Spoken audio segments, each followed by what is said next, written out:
గుత్తిలో ప్రత్యేక వైద్య చికిత్సా శిబిరం. భారీగా తరలివచ్చిన రోగులు.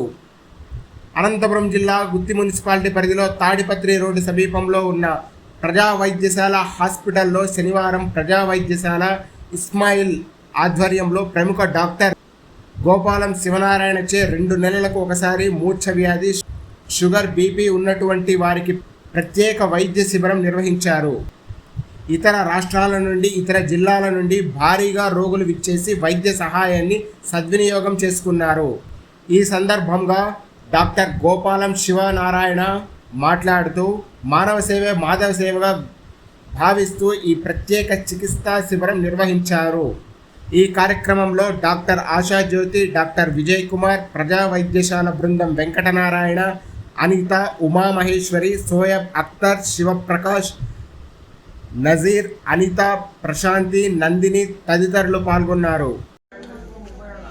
నేడు వైద్యం వ్యాపారమైనటువంటి వైద్య రంగం అనేటువంటిది వ్యాపారమయమైపోయినటువంటి ఇటువంటి సందర్భంలో doctor Gopalam Sivanarayana MD DM neurology మరి Girija neuro care centre Vijayawada వారు దాదాపు ఆంధ్రప్రదేశ్, తెలంగాణ రాష్ట్రాల్లో 30 చోట్ల ఈ ఫిట్స్ కానీ, తర్వాత మూర్ఛ కానీ, తర్వాత పెరాలసిస్ కానీ, షుగర్ కానీ ఇటువంటి జబ్బులకు ఉచితంగా వైద్యం అందిస్తున్నారు.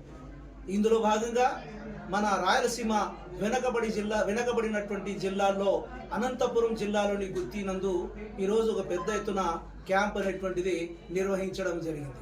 ఈ క్యాంపులో సుమారుగా మనం గుత్తి చుట్టుపక్కల ఉన్నటువంటి ప్రాంతాల నుంచి, అనంతపురం జిల్లా నుంచి చాలామంది, దాదాపుగా ఒక 200 మంది ఈ కార్యక్రమంలో, ఈ క్యాంపులో రోగులు పాల్గొన్నారు.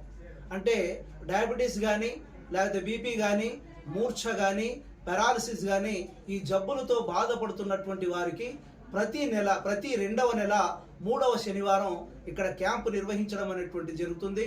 ఈ క్యాంపులో బ్రహ్మారెడ్డి ప్రజా వైద్యశాల సిబ్బంది, మేనేజ్మెంట్ వారు, డాక్టర్లు మరియు గౌరవనీయులైనటువంటి డాక్టర్ గోపాలం శివనారాయణ గారు ఈ క్యాంపులో పాల్గొనడం అనేటువంటిది జరుగుతూ ఉంది.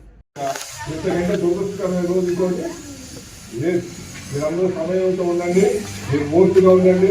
మీరు చూసుకోవడం ఎంత కష్టమో, ఇంతమందికి ఇంత నిబద్ధతతో సహాయం చేసి పంపించడం, దీనికి 400 రెట్లు కష్టం అన్నది కదా. మూర్తిగా ఉండండి. పొరపాటు ముందుకు వెళ్ళకుండా ఆదేశపడమాటండి. వారికి సంస్కారం రైతు చెప్తారు. అలాగే నా జంతు కదా రైతు అన్నట్టు ఉంటాయా? అయితే పొరపాటు చేస్తున్నా ఉంటారు, వారిని క్షమించండి. మా వైపు పొరపాటు ఉంటే తప్పనిసరిగా మీరు క్షమించినాయి కాదు మాకు చెప్పాలి. అది మేము మన 2వసారి జరగకుండా చూస్తాం.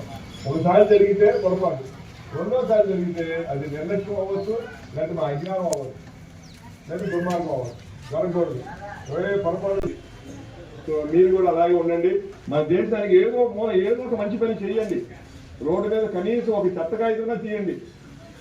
ఒక్క మనిషి రాకపోయినా నేను వస్తాను.